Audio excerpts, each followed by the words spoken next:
जय माँ जगदम्बा दोस्तों, जय भगवान धन्वंतरी। हम अपनी पिछली सीरीज़ को आगे बढ़ाते हुए आगे चलेंगे। हमने स्टार्ट की एक सीरीज़ मेल हाइजीन के ऊपर। मेल हाइजीन में हमने अभी तक बात की डायबिटिक मेल हाइजीन की। डायबिटिक लोगों को कैंडिडियासिस जो एक बड़ी प्रॉब्लम है आती है, कैसे आती है, क्या करना चाहिए, उस बारे में हम बात कर चुके हैं। प्रॉपर मेल हाइजीन, हमें अंडरवियर्स किस तरह के पहनने चाहिए, उसमें एक पॉइंट हम और आगे बढ़ाते हैं। मेल्स को after an attaining puberty 16 to 17 के बाद की जो एजेस हैं, after 10th and up to 50, आपके अंडरवियर्स ब्रीफ्स नहीं होने चाहिए, दैट वी शेप अंडरवियर्स नहीं होने चाहिए। एक और कॉमन प्रॉब्लम है जो मेल्स को जनरली बहुत आती है, that is ingrown rashes. Underwear की जो हमारा जॉइंट है थाइज का और बटक्स का, आगे हमारे जेनाइटल के आसपास का जो क्लोज्ड एरिया है, वहाँ पर रैशेज हो जाते हैं। रेड रैशेज होंगे, दाने होंगे, इचिंग होगी, और क्रीम्स उसका इलाज नहीं है। एंटी फंगल क्रीम्स भी उसका ट्रीटमेंट नहीं है, क्योंकि they will provide some relief, rapid relief, लेकिन वो लॉन्ग टर्म रिलीफ आपको नहीं देते हैं। अगेन एंड अगेन जिनको भी रैशेज हैं वो भाई जानते हैं कि ये रैशेज अगेन एंड अगेन आते रहते हैं, डिस्कलरेशन देते हैं। वहाँ पर सारा एरिया ब्लैक सा लगेगा आपको, चारों तरफ आपको इनर थाइज ब्लैकिश हो जाती हैं। उसका रीज़न है रीअकरेंस ऑफ रैशेज। रैशेज के ऊपर आप स्टेरॉइड्स वाली एंटी फंगल क्रीम्स लगाते हो, they will darken your inner thighs, your around genital area. उसको ब्राइटन अप रखने के लिए, उसको clean and soft and supple रखने के लिए हमें सबसे पहला काम करना है ब्रीफ्स को अवॉइड करना है। ब्रीफ अंडरवियर्स हम लोगों ने नहीं पहनने। हम लोगों को comfortable pure cotton based underwear पहनने हैं। अंडरवियर थोड़ा एक्सपेंसिव होना चाहिए, अच्छा अंडरवियर लीजिए। और अंडरवियर्स को timely after 6 month we should discard generally. अगर आप इससे ज़्यादा भी करना चाहते हैं तो within 1 year we should discard our old underwears and brought a new one. हम अपने अपर वियर्स के लिए हम अपने कितने पैसा खर्चते हैं?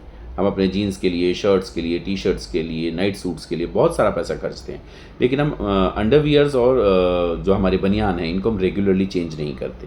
तो जनरली चेंज करना चाहिए। वी शेप अंडरवियर क्यों नहीं पहनने चाहिए, आइए इसकी डिटेल में चलते हैं। मेल टेस्टिकल्स की जो एनेटमी है वो इस तरह से बनाई गई है कि दे कैन डिसेंड, वो नीचे जा सकते हैं, और दे कैन असेंड ऑल्सो, वो ऊपर की तरफ भी जा सकते हैं। उनको बॉडी टेम्परेचर से 2 डिग्री लोअर रहना है।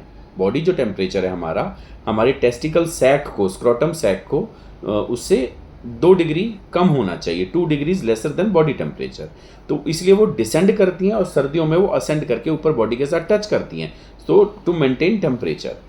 ये फंक्शन हम डिसअलाउ कर देते हैं, ख़त्म कर देते हैं जब हम एक टाइट अंडरवियर पहनते हैं। उसमें हमारे टेस्टिकल्स हमारी बॉडी के साथ अटैच, चिपके हुए रहते हैं, एयर सर्कुलेशन नहीं होती, तो स्पर्म काउंट भी लो होता है।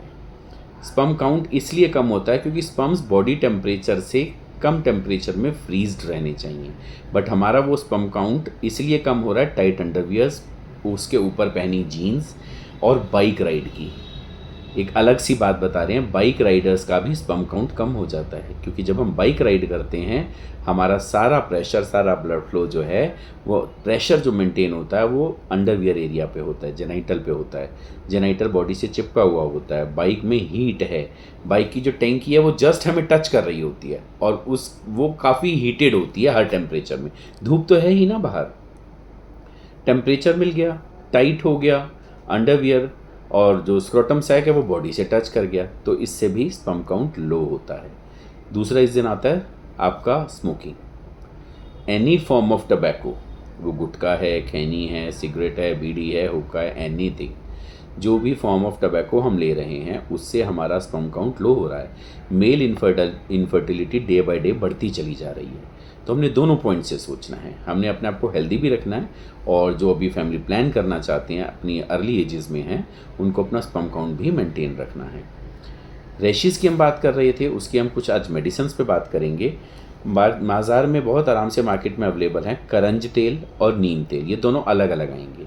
एक इज़ करंज तेल, दूसरा नीम तेल।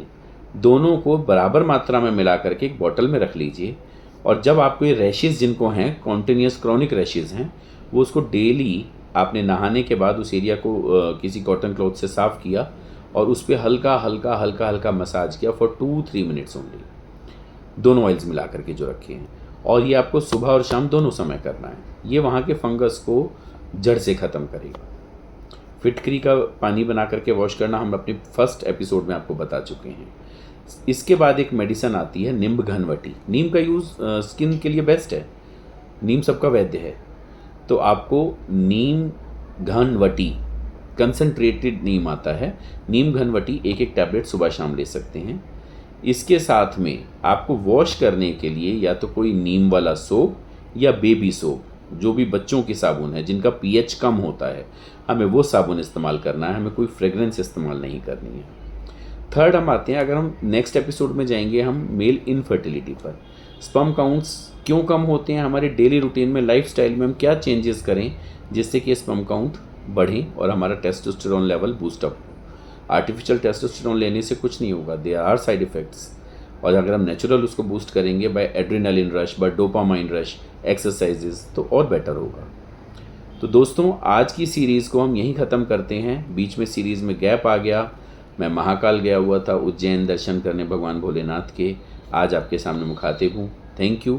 प्लीज़ लाइक कीजिए, हमारे हिंगलाज आशीर्वाद नर्सिंग होम के पेज को सब्सक्राइब कीजिए और do ask your questions. Comments में आपके जो क्वेश्चंस हैं वो क्वेश्चन ज़रूर पूछिए। Thank you.